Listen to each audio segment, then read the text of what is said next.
S'il est des figures symboliques à présage spirituel, c'est à l'hexagramme solaire qu'on dit le plus de vertu. Véritable arme redoutable contre les pratiques sataniques, l'utilisation de l'hexagramme solaire promet un succès assuré. Voyons maintenant l'anatomie du matériel Mbombok. Le premier symbole est celui-ci, c'est-à-dire qu'un triangle montant. Et le deuxième symbole, c'est le triangle descendant.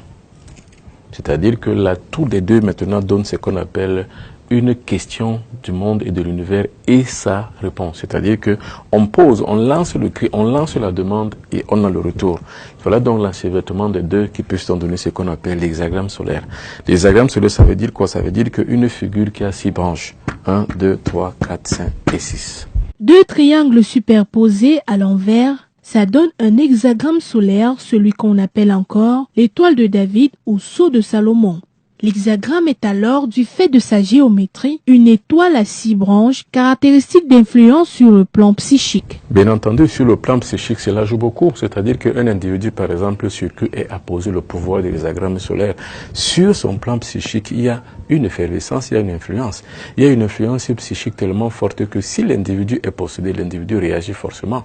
Si l'individu est malade ou bloqué réactivement, il va avoir des ouvertures dans sa vie. Donc on peut dire que l'hexagramme solaire est une forme de figure symbolique mais hautement spirituelle qui est recommandée à être utilisée par tout le monde. Scrutons-en un peu la question des forces supranormales d'une autre manière, parce que le commun des mortels ne voit pas les choses imperceptibles que les initiés.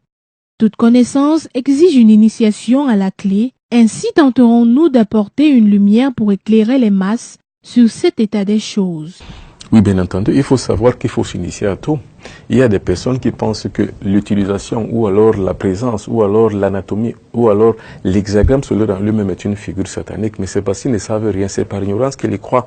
La plupart des gens pensent même qu'en traçant cet hexagramme, ils sont en train de pratiquer le mal. Non, c'est parce qu'ils ont peur et parce qu'on leur a fait croire que tout ce qui est en dehors de leur cadre de croyance est satanique. Ils n'en savent rien, c'est par ignorance, alors réveillez-vous. Concevant le monde visible comme lié à notre conscience, nous percevons les choses avec nos 5 sens. Par contre, le monde invisible si différemment constitué, nous ne le percevrons qu'avec un schéma symbolique. Ce que nous percevons avec nos 5 sens dans le monde visible relève de notre esprit cortical, donc relève du cortex cérébral qui est lié aux 5 sens de notre nature.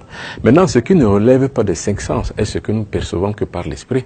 Et ce que nous ne percevons que par l'esprit relève des pouvoirs extrasensoriels, c'est-à-dire que les sens les plus élevés, les plus cachés de notre intimité et les pouvoirs même de notre propre être.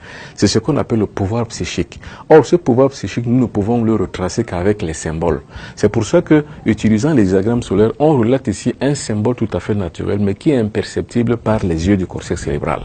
Le monde spirituel ne peut s'expliquer de façon vécue. Seule une expérience mystique d'envergure permettra la maîtrise du monde invisible. Oui, ce que nous percevons sur le plan physique est ce que nous pouvons expliquer scientifiquement.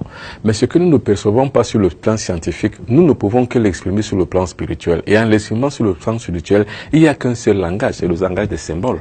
Ce symbole de l'hexagramme solaire est un symbole hautement spirituel, magique même, qui émet un pouvoir extrasensoriel, qui permet que l'individu qui subit les influences de ces sacrifices, donc de cet hexagramme solaire par exemple, puisse avoir une évolution spirituelle, une élévation spirituelle ou alors dans le cas d'espèce, une libération d'un contexte maléfique donné. C'est-à-dire quoi? Il faut concevoir un engin comme celui-ci. Il faut voir un menuisier du quartier qui va vous faire ceci ou alors un forgeron qui vous fera donc cette figure-là. Et simplement que vous avez posé cette figure, vous allez dessiner ici et là ou bien vous allez poser une bougie là, une autre bougie là, une bougie là, une bougie là, une bougie là, une autre encore là, et le tour est joué. Et maintenant, si c'est vous qui êtes en problème, si c'est vous qui êtes possédé, ou alors si c'est un de vos proches qui est possédé, vous rentrez simplement ici, ou bien vous le faites entrer simplement à l'intérieur de cet espace. Et dans cet espace que votre malade, votre patient ou vous-même qui souffrez pourrez entrer. C'est comme ça donc qu'on peut utiliser la technique du rituel de l'hexagramme solaire. Techniquement, Mbombok, comment peut-on lire le monde spirituel? Comment utilise-t-on son pouvoir pour influencer notre destin? Comment les satanistes tirent-ils un bénéfice maléfique dans leurs opérations mystiques de nuisance? En somme, nous sommes ignorants des faits du fonctionnement de ces forces de la nature, Les autres plus aguerris les utilisent pourtant pour leur succès. Mais attention, on peut aussi utiliser le rituel de l'hexagramme solaire différemment, c'est-à-dire que pour d'autres choses, par exemple pour réussir.